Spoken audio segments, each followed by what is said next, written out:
Halo semuanya, selamat datang di video pembelajaran sejarah kami. Pada kesempatan kali ini, kami akan membahas salah satu periode kelam dalam sejarah bangsa Indonesia. Kami akan mengupas tentang masa penjajahan Jepang di Indonesia yang terkhususnya di wilayah Kalimantan Barat dan juga Sumatera Barat, dengan fokus pada dua kota penting, yaitu Kota Padang dan juga Kota Pontianak. Kota Padang merupakan kota yang memiliki posisi yang strategis, di mana ia terletak di pantai barat Sumatera Barat. Selain itu, juga Kota Padang kaya akan sumber daya alam seperti karet, minyak, dan juga batu bara. Tentu hal ini menjadi kebutuhan penting bagi kebutuhan industrinya, terutama dalam bidang kondisi perang pastinya mereka membutuhkan bahan bakar. Hal ini yang menjadi alasan mengapa Jepang menduduki kota tersebut. Pada 17 Maret 1942, Belanda yang sebelumnya menduduki kota Padang bergegas meninggalkan kota itu karena kepanikan mereka terhadap Jepang sehingga Belanda menyerah kepada Jepang. Kemudian Jepang mulai berkuasa di kota Padang. Mereka mengubah beberapa kebijakan yang ada di kota tersebut seperti membubarkan pemerintahan sipil Belanda dan juga menggantinya dengan pemerintahan militer.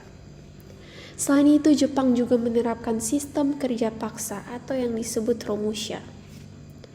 Jepang menjadikan rakyat sebagai pekerjaan Romusha atau sistem kerja paksa untuk memenuhi kebutuhan mereka, sehingga mengakibatkan rakyat menderita. Selain itu, banyak juga perempuan yang menjadi korban kekerasan seksual dan dieksploitasi sebagai penghibur atau yang disebut Jugun Ianfu untuk tentara Jepang. Melihat dari kondisi tersebut, masyarakat mengambil langkah perlawanan. Pada masa itu, masyarakat melakukan perlawanan secara non-fisik seperti bekerja sama memanfaatkan situasi dalam rangka menuju kemerdekaan. Masyarakat tetap mengadakan pendidikan secara diam-diam meskipun diawasi ketat oleh Jepang dengan tujuan untuk memperkuat semangat nasionalisme dengan mempertahankan pengetahuan.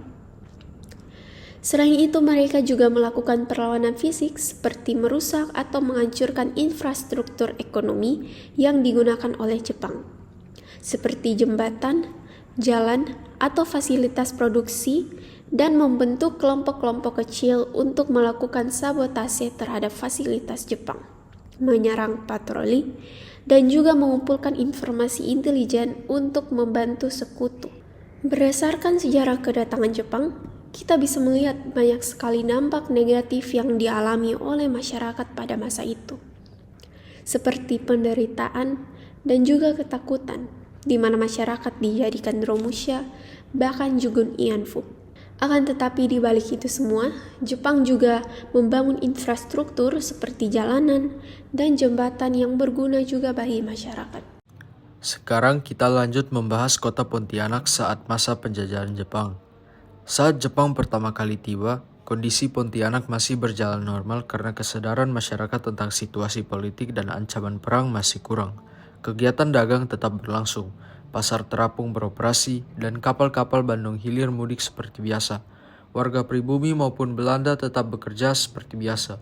Walaupun pemerintah Hindia Belanda sempat memberi sosialisasi tanda bahaya perang, masyarakat Pontianak belum sepenuhnya siap. Hingga akhirnya Jepang melakukan serangan udara yang menyebabkan korban jiwa. Selanjutnya adalah alasan mengapa Jepang datang ke Pontianak, yaitu untuk memperluas kekuasaan militer dan politik di Asia Tenggara.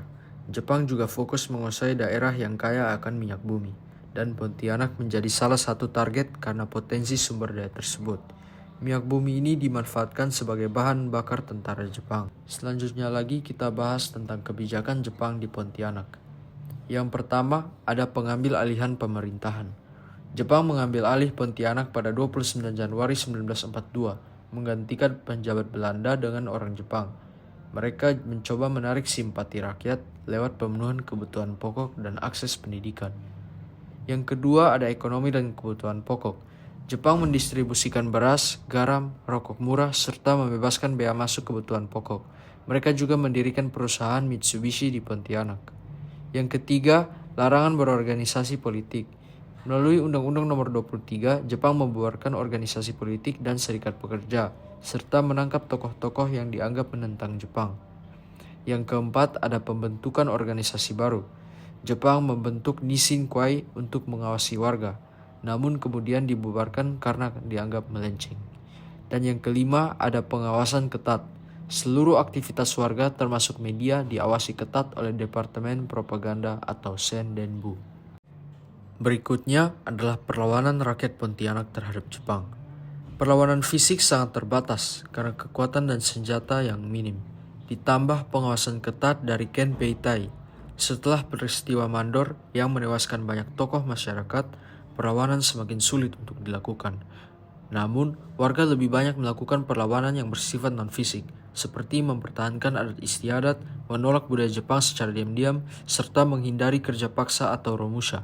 Mereka tetap bertahan hidup dengan ekonomi tradisional sambil menjaga semangat kebangsaan secara tersembunyi. Berikutnya adalah dampak dari perlawanan rakyat Pontianak. Yang pertama adalah dampak positif, yaitu adat istiadat dan hukum adat tetap terjaga, terutama di pedalaman. Masyarakat juga menjaga semangat kebangsaan secara diam-diam dan bertahan hidup dengan ekonomi tradisional. Dampak negatifnya, karena minim perlawanan fisik, Jepang semakin leluasa atau seenaknya untuk menindas rakyat. Kerja paksa, perampasan, sumber daya, hingga penderitaan makin meluas. Setelah peristiwa Mandor, banyak tokoh penting yang dibunuh, kepemimpinan melemah, komunikasi terputus, dan kelaparan meningkat. Jika kita melihat dari sisi kedaulatan Allah, pendudukan Jepang mengajarkan bahwa di balik penderitaan, kedaulatan Allah tetap nyata dalam setiap perjuangan rakyat Indonesia. Meski ditindas dan dipaksa kerja keras, rakyat tetap diberi kekuatan untuk mempertahankan adat, budaya, dan semangat kebangsaan. Pada akhirnya, berkat kehendak Allah, Indonesia berhasil meraih kemerdekaan dan menjadi bangsa yang berdaulat. Sebagai siswa dan siswi, kiranya kita dapat meneladani kasih dan persatuan yang diajarkan Yesus dalam Yohanes 13 ayatnya yang ke-34. Kita hendaknya hidup rukun dan saling mengasihi sebagai bentuk syukur atas penyertaannya bagi bangsa Indonesia. Tidak lupa juga bahwa kita harus tetap terus mengasah hikmat melalui belajar dengan tekun dan berdoa. Jadi, itulah pembahasan mengenai penjajahan Jepang di kota Pontianak. Dari apa yang sudah kita pelajari, bisa terlihat jelas bagaimana beratnya penderitaan masyarakat saat masa itu.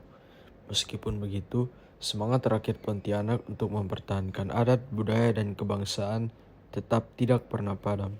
Semoga dari sejarah ini kita bisa mengambil pelajaran penting untuk terus menjaga persatuan dan tidak mudah terpecah belah. Terima kasih sudah menyimak, semoga bermanfaat.